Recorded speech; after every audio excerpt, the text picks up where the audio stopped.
Welcome, Marcus Man Adventures. As always, I'm Scott, and we're out here on this beautiful, warm Colorado December day. I can't believe it. We're almost up to Christmas, and I'm still in freaking cutoffs. I mean, granted, I wear shorts and lots of year round, but usually I'm at least in a hoodie by now. It's just ridiculous. Oh, goddamn global warming. All right, so, anyways, today we're going to be working on another trade. I've had quite a few since the last one I posted, but they're inconsequential. They're just pretty much trade. Didn't have to do anything on them. So I'll put a string of the ones that I had up and a little bit of information just to like talk over, I guess, starting like now. Last thing I remember doing any work on was this 1999 Dodge 24 valve and the Lance camper. I believe I did a lot of work on the camper itself, and then did a little bit of work on the truck. I think I did oil pressure switch. But I ended up selling the camper by itself for, I think it was $4,500, and then traded the truck for this 2003 Chevy 2500 Duramax. It has like 256,000 miles and no rockers. They're completely rusted out. But otherwise, it was a really good truck, and I traded it plus $3,000 cash to me for the 2001, I believe, Ford F-250 V10 with 293,000 miles. Next was a straight trade for this 90 XJ 4.0 5-speed. It was kind of janky, but it was a decent truck, drove straight. Followed by this another straight trade for this Audi A4 1.8 turbo front wheel drive 6-speed, decent car. And then I traded it for this ultra low mile 82 F-150 4-wheel drive. Had a 302 carbureted and an automatic. Really nice truck, but not something I wanted to keep. And that leads us to the latest one. I really like this truck. I really wish that wasn't in a spot where I'm having to get like money and all that stuff, and because I like these little sports. So that's what this is, the 2002 Mitsubishi Montero Sport. It is the ES, so it comes with nothing for the most part. We got manual seat. We do have power locks, power windows, slick roof, so that's good. I like that. It does have a Bluetooth radio, but just basic fabric seats. They're in pretty good shape. One little burn there. It's got a little bit of Chinese spill there. Tires are in good shape. Seat is, I mean, everything's in really nice shape. Like this back seat doesn't seem like it's ever saw use. It is like still squishy. I think it's just saw like, you know, storage. But I don't think anyone has really sat in this.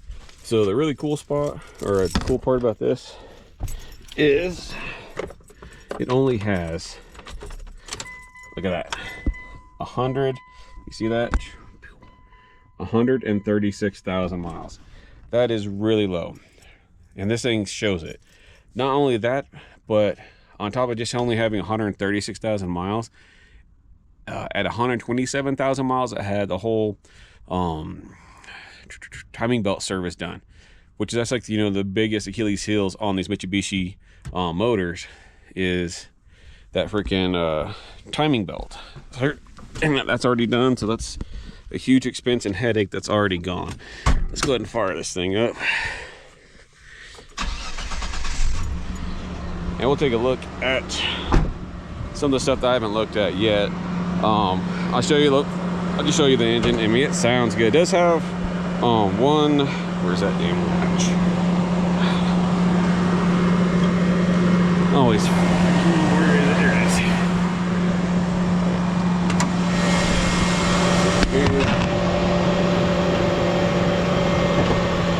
So we have an EGR issue with it, and there's an oil leak coming from what I believe, or what the previous told me, was the oil cooler line. So we'll chase that down later. But really everything else is nice. It looks really clean. Let's go ahead and turn this off, and I want to look at the bulkhead data plate, see if we can decipher anything. One of the cool things that Mitsubishi does is they put all their information right there. I can't really see. So yeah, we got the 6G72. That's the 3-liter. All right, I can't really see everything. Let me get a picture of this, and then we'll look at it on my phone so I can see it a little better. I don't know if you can. Oh, phone just there we go. I don't know if you can see on my phone, but so you got the engine size there, and then that 4636. That's your gear ratio. So this comes with the it's got a 4.636, a 4.64 gear ratio, which is about normal for these. I don't think they had any that were higher than that. They had a 490 option, but yeah, this will have the smaller 8-inch rear axle. If it was the XLS model, it would come with a 3.5 and a 4 or a 9.5 inch rear housing with 490s, I think, and a limited slip. Not 100%, that's been a while. But I know I've gotten 490 sets, or the limited slip I know was in the XLS's. I've had one before. The gear set, I was going to put it in a different Montero. Ended up just selling it. It's actually kind of what I did before a while. They go to the freaking junkyards, pull them out, and sell stuff to guys that don't have time for it. I think I sold it, I got it for like 25 bucks. Took me an hour and sold it for 100. Or, you know, I let guys know, and then they'd freaking shoot me a price what it's worth for them. So I was just trying to make a little bit of money and trying to help people out at the same time. So if you don't know, this year it does have a coil rear, or a Lincoln coil, not link, radius arm with coil suspension in the rear, independent in the front. This is an all-wheel drive car, so it has no disconnect in the front, which is one of the sought after front ends, because it's stronger. I'm trying to remember, it is stronger. It's kind of what you want for the, sorry, I'm just trying to remember all the different things here. So I think if you put that into a full-size Montero, like the full-size Monteros have a vacuum disconnect, and that's kind of not wanted. Where this is a full-time all-wheel drive, doesn't have an option for two-wheel drive, so it's fully locked all the time. So it's stronger for off-roading. It has smaller axle shafts. If you want the stronger axle shafts, you have to go to the SRs for the full-size Monteros. But yeah, these things are really cool because they're kind of like Legos. Like if I wanted to keep this thing, I could build up a pretty decent crawler out of it, just by sourcing parts. Like the front end, probably just leave it alone. I wouldn't go to the 490s, because I think the 490s, I'd have to look. I think they're maybe only in the two-wheel drive, so I might be able to get a 490 for this with this rear axle I don't have in the front. It's been too long since I've been in the Montero world, and I can't think of all the different nuances. But anyways, I could go and get a full rear axle out of an SR or a 2.5 winter package with the rear locker. It would bolt in, would upgrade the axle to a 9.5 and would have a locker. You can run either just a small, it doesn't take very much pressure for those air lockers on those, but still, you can also get the air locker or the air system, all that stuff out of it. I built one of these out of a junkyard before, not one of these, but a full size, and they're pretty neat. Doesn't take much to get bigger tires under them. These actually do pretty good with the body lift. They don't look bad. You take this crap off, and you go 3-inch body lift, and because the frame is tucked up inside the body, they don't look bad. They don't start gapping and all that stuff. But yeah, it's not a bad little Montero. So I was talking about all-wheel drive earlier, and that's the problem we're running into today. We're going to try and look into. That's the biggest problem I found, is it will not shift out of all-wheel drive. I think it's the fulcrum ball, because it just doesn't act right. So the four-wheel drive should be up, and then it should be over here and like up, and then be able to come over and go up. Nothing's actually moving. So we're gonna take and pull this all apart. Let's see here. We've got,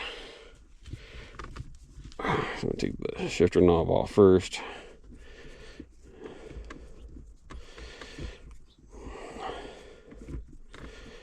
Jesus. All right.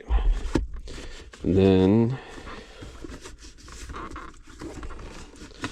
so I don't know if I can just pull this. I might just gonna take the console off. What do we got here?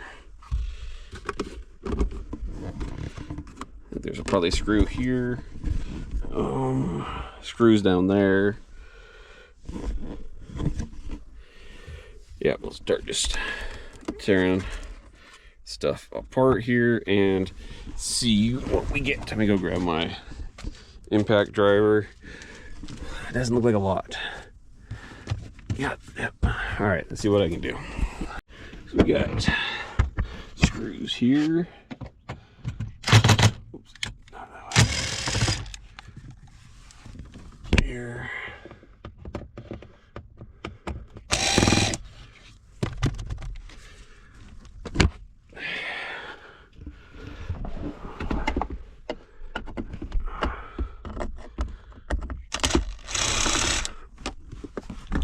Oops, lost that one.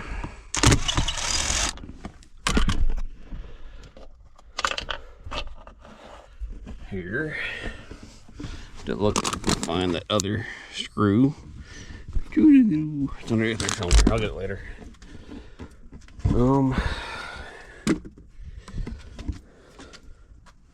Let's see here. My extension.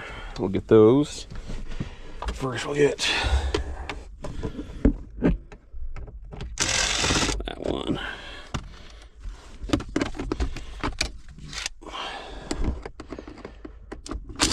That one.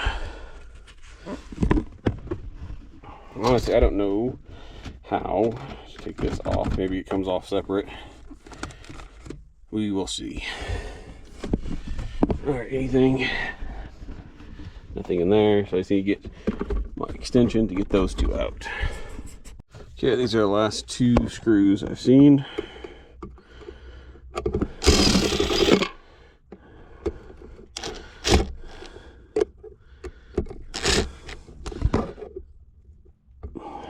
Come on.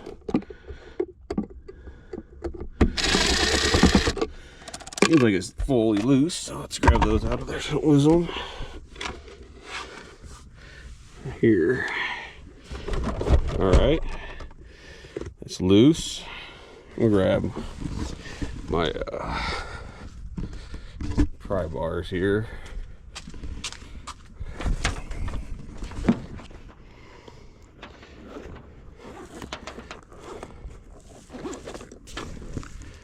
Oh, let's see, let's try this one.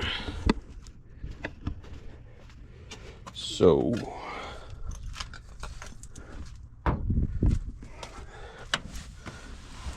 let's see here. I don't think does the boot come off. Yeah, all right. That's loose. That's loose. Huh. I wonder if this whole piece right here just comes off by itself. Alright, I need two hands so you can figure this out. Yeah, this part, so I need to take all that off. I might need to later, so whatever. Let's go ahead and put this into low. And there we go. Okay, I'll put back in park.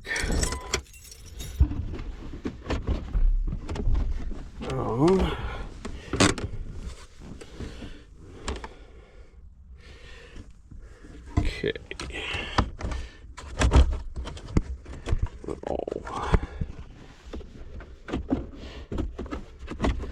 Let's see here. if I can get all this out of here.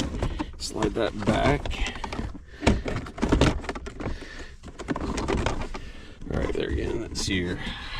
Throw you on a tripod. I don't know if you'll be able to lock this or not. Tripod's kind of tall. Not really meant for in the vehicle. But there we go. It's here. So this is like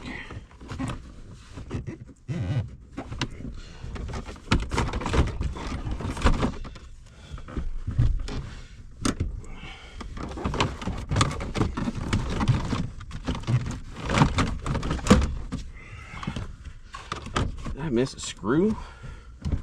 What? How is this connected? This is two pieces. Two separate. There we go. All right.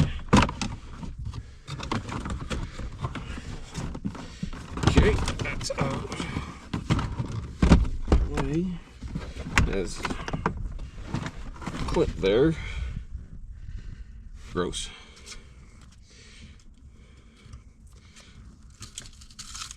Just take this moment to get some of the grossness out of here. It's not too bad, really. And then, again, let's try and pull the shifter back into low. There we go. Okay. Oh. All right, and we're good. So, looks like take the trim ring off. I'm gonna put the handle back on. Maybe I'll leave it off for now. So I need to get my impact drivers. All right, let's see if I can move stuff around so you can at least have a better chance of seeing what's going on here. All right, can't tell if you can look, see what I'm looking at, but that should be 10 millimeter there.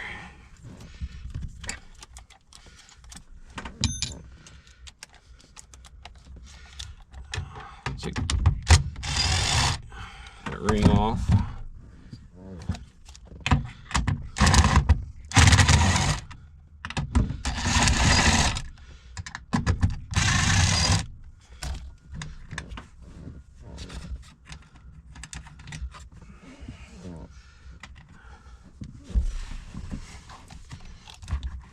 Oh, that's been off before, it looks like.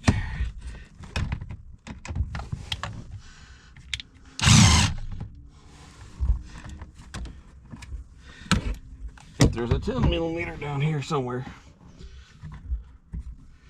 All right, pry bar again.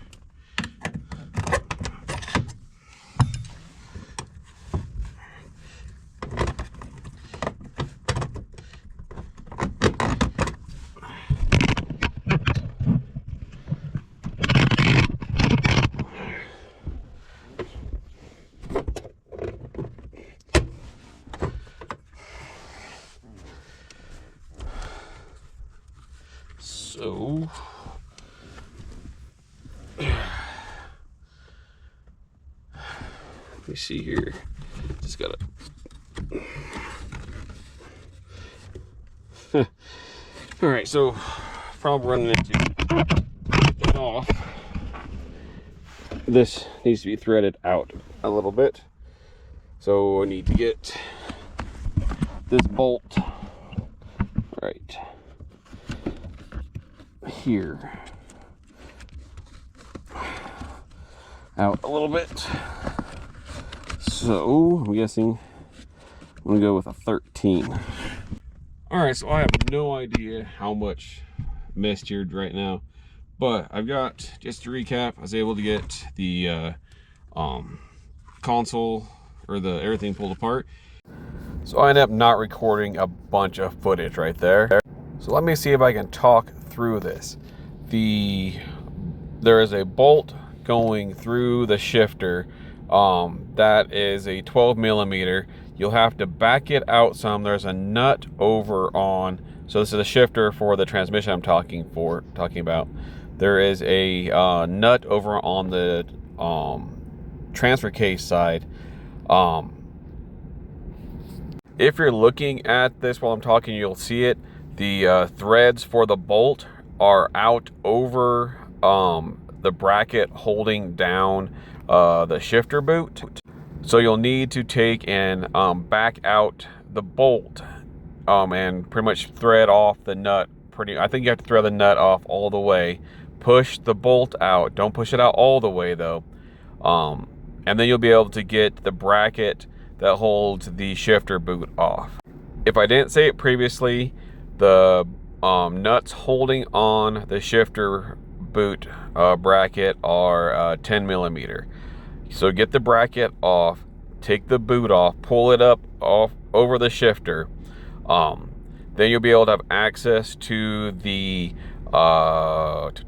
shifter mount. Only loosen the 4 bolts that are on the outside. You can see them. They are 12 millimeter as well. Do not, whatever you do at this point, do not loosen the 3 nuts that are directly around the transfer case shifter itself. Do not do that. Do not loosen the nuts. Only the 4 bolts that hold the mount on. Once that happens, if it's just bound up, you may be able to it may free the shifter, and then that'll bring you into where I'm at now. Hopefully that helps you get to that point. Sorry that I lost my footage. Now I do have the footage of putting it back together, so go forward, watch the video of me putting it back together, and that should help you disassemble it. Hope this helps. And as soon as I got the bolts loose, I tried shifting it, and we're in all-wheel now. All right, so we're in all-wheel drive. It works now. As far as the shifter anyways, all-wheel drive, 4 high over 4 low. So I'm going to go ahead, leave everything disconnected on the outside. I'm going to get my bolts put back together, and then we'll go test it. See if that was the problem. Maybe we just needed unbound. I don't know what happened, but we're going to try it. All right, let's hopefully get everything put in without dropping any bolts. And it's only 4. Someone said 5. It's only 4. Okay. For some reason that was the lock washer's all up in a weird spot.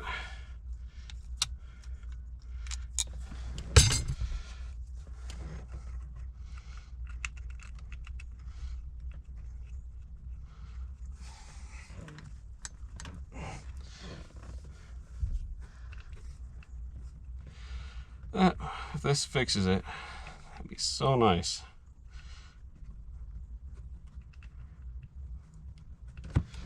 I'll get it.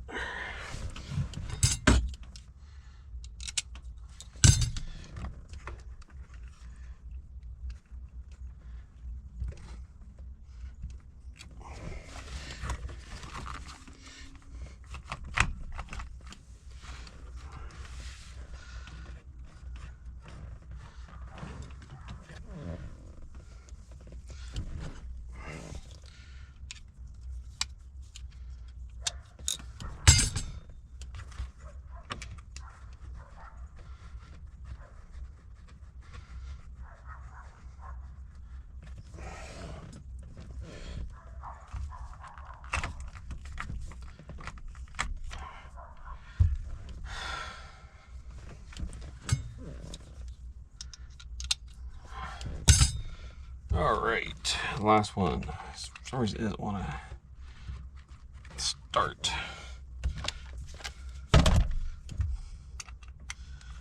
Ratchet. See if we can start it that way before I just blast it with the impact. All right, I guess just being a little difficult. Okay. All right, we're all started there.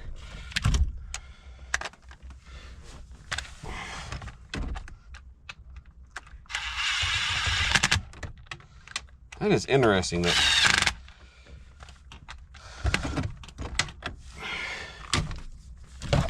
in.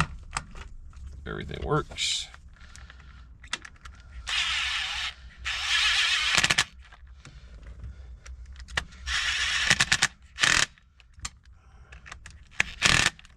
I've heard of this being a thing, just needing to.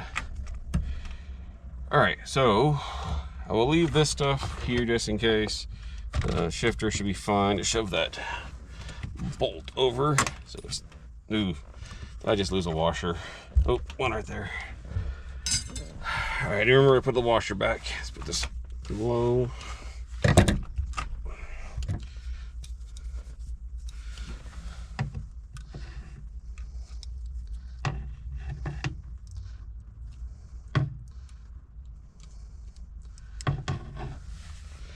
All right. Okay. Let's close the hood, close the doors, and see what happens.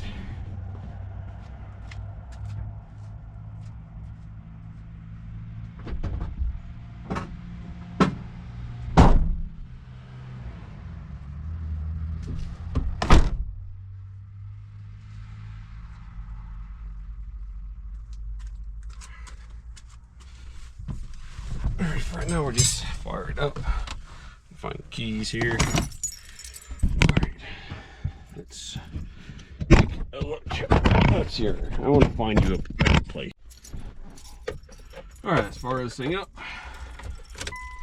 Get all this stuff out of my feet area here.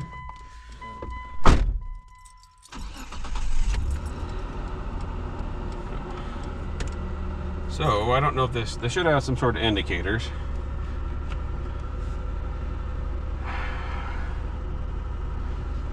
Doesn't look like there's indicators. That's interesting. Oh, and it does 4 though, okay. Huh. So no indicator for regular 4 high, but we did have one. Weird. Huh. Wonder if it's just something in this thing here, a switch or whatever. This is a manual engagement, so I shouldn't have to need to wait for it to do its thing, but let's go see. I'm gonna drive. I guess we'll drive a little bit. Oh, park the brakes on. So let's see here. Let's go down to the end. Down here we got a roundabout. That should help me be able to tell, turn some tight corners and be able to tell the difference. Should help me be able to know if we're in the different ranges.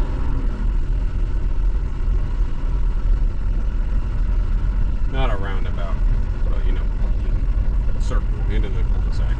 Turn around. There we go. Turn around. Okay, so right now we're in all-wheel drive.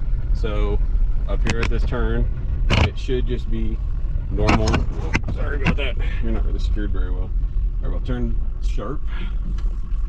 I'm gonna circle. Normal.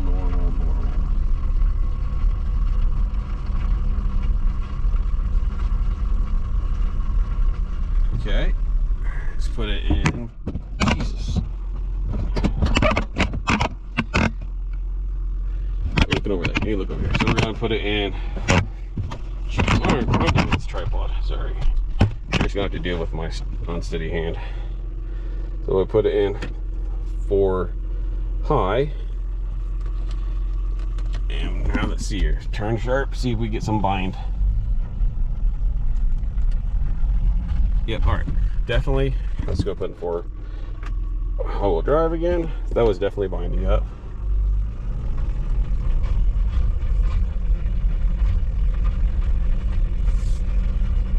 Still trying to bind up.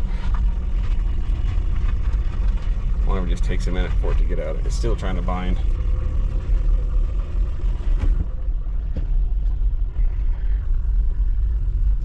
Alright, I think it's. Now we're back in all-wheel drive. Whatever does have an indicator.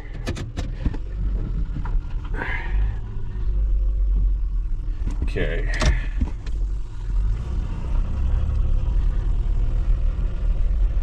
Try this again.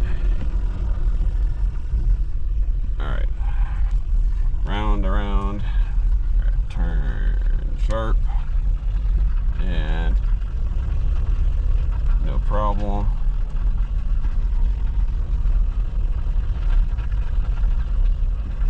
Alright, straighten it back up. Okay, we'll put it in 4 high.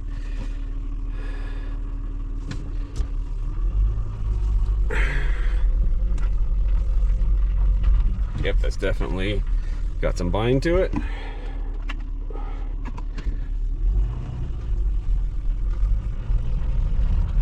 Still, has a little bit of a delay though going out of 4 high. Still trying to get into it. All right, whatever. It's all right. That's now final test. Let's throw it up into. Oh, it does. See, it does have a indicator. It's still trying to be in 4 high. All right. Weird. All right, and let's go to neutral and 4 low, and we got an indicator of 4 low. Just make sure. All right.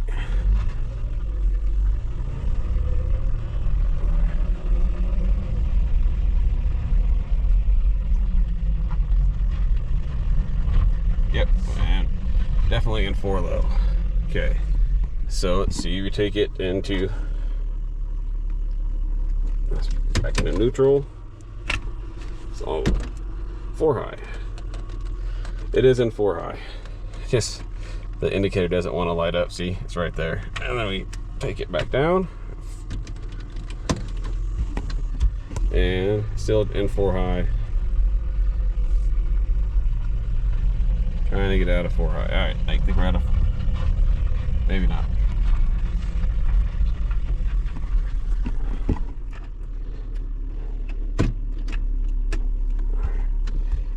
It's flashing, so it's trying to go into 4 high or out of 4 high.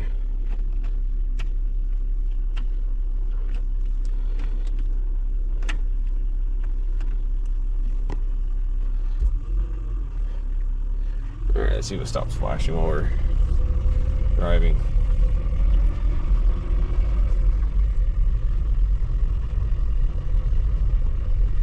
All right, okay, now I think we're back in all-wheel drive. All right, cool. It looks like we got it fixed. I'll get everything buttoned up. I don't need to show you guys all that stuff though. It's just the reverse of how it was, so that's good. Don't have to buy anything. Everything's working. I can get this thing that marked off the list. Now if I can just figure out where the oil cooler line is leaking from, then we'll be fine.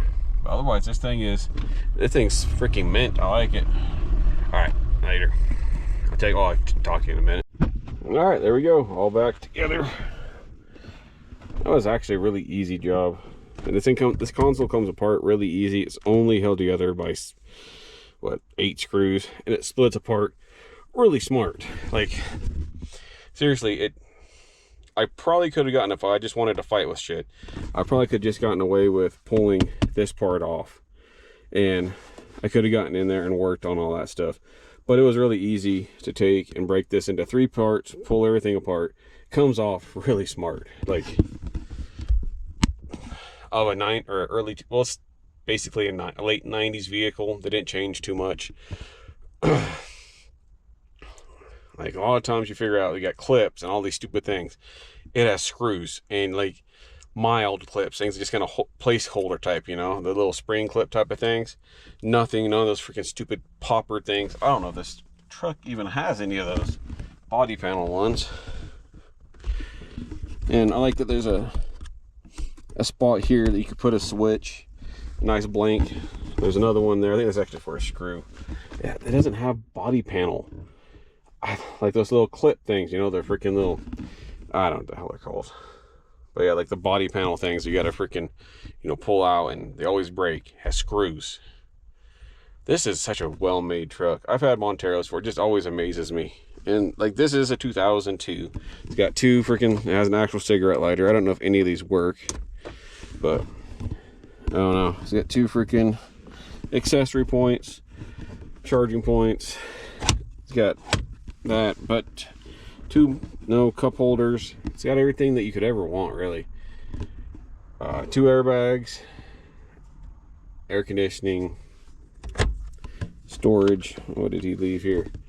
Oh, Pokemon cards. See if my kids know if any of these are any good. Interesting. Pokemon cards. Yeah, I think that's it for this. I will go ahead and check be looking so I can't find where it's leaking from. I'm not going to hold you guys around. If I'm going to go ahead and sign out on this. If I do find it, I might break in at the end. Who knows? But anyways, that was it. That's how you freaking fix, get to a freaking shifter, and it does still shift. So we got 4 high. Oh, where'd they go? 4 low, high, and all-wheel drive. So yeah, that's all it took. It was just in a bind, so I just released the pressure. I was hoping that's what would happen, but I wasn't holding my breath. I've heard that just by taking and loosening the bolts and popping it up, everything will go back in. Verified it. Even the lights are working properly. It freaking functions properly. So we got a fully functioning truck now. That was literally the only thing that I was leery of, because it could have been. I didn't think it was worse, but I kind of figured the worst case scenario. I figured when I bought this and I wouldn't shift was the fulcrum ball. This was the best case scenario, and that's what happened. So thanks again for tuning in. I do have another trade. We're probably starting another video probably right after this one. It's a nice truck, but it's in the other side of the lineage of the trades. I don't remember. I'll have to figure all that crap out. And I've already started on a video for the Metro. We're going to be popping the body off of it here soon. I got the stand set up to get everything off, and then hopefully once I've got the body off of it, I'll be able to take and just set it flat on the ground up here, so that I can do all the work without having it on the stands. We had some wicked wind yesterday, knocked our fence down, whole ordeal. And after that, I don't think I would want to have it on the stands, even with the way I was intending to run it. Sorry, I keep forgetting to bring my jump pack into the house or into the garage. It's been sitting out here for a while. And then after that, we get the Metro done. I think we're going to start working on my girl's panel wagon, just because it's the closest one we have right now. I want everything running here pretty soon. I want to free up my trailer, or at least have it set up to where if I need my trailer, I can just drive a vehicle off of it, not have to worry about winching and all that stuff. But yeah, and then you get this frame out here, free up a freaking spot. If that's the case, I can put one of the kids is either the Beast. We can move it from, that might actually be a smart idea. I think once we get all this freed up, we're gonna take the Beast and park it, because it's a long-term project. It's gonna be a while, and this would be a good spot to have it parked. It takes up less space here, and then this frame will be out of the way, and I could have the trailer parked here like I used to be, and that'd just be a matter of having to move 1 or 2 vehicles, and we have space freed up. Yeah, and hopefully pretty soon the boy's Charger will be out. He's got it up and running. Hey, and everyone's looking for a pretty nice 24 was it, I don't know what gen this is, 3rd gen Charger, I don't know, 2014 Charger. We're making, or he's making close to, I think, 380 horsepower to the wheels. It's got a SRT4, the SRT8, so the 6.4 392 cam in it, MSD delete.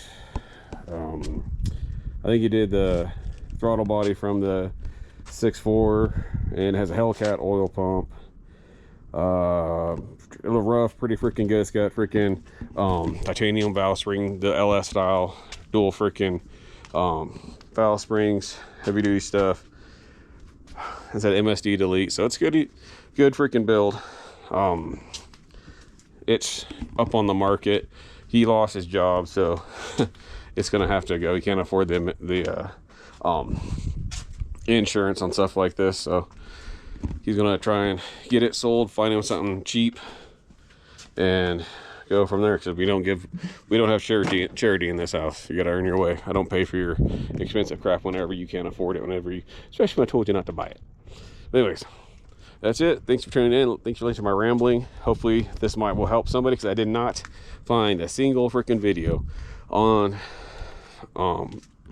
YouTube on how to do this. I was pretty certain it was the same as a full-size Montero. It is pretty close. Same type of thing. Like I said, on that, once you get into it, do not take those three, take off the bolts, leave the nuts, because you take those nuts, that separates the shifter housing and it turns into a freaking fiasco. Don't do that. Just the 4 bolts that hold the actual shifter housing onto it. That's it. Please don't forget to like, follow, comment, subscribe, and share. And at the end of the day, if you're not dirty, you're not doing it right. You all have a good one.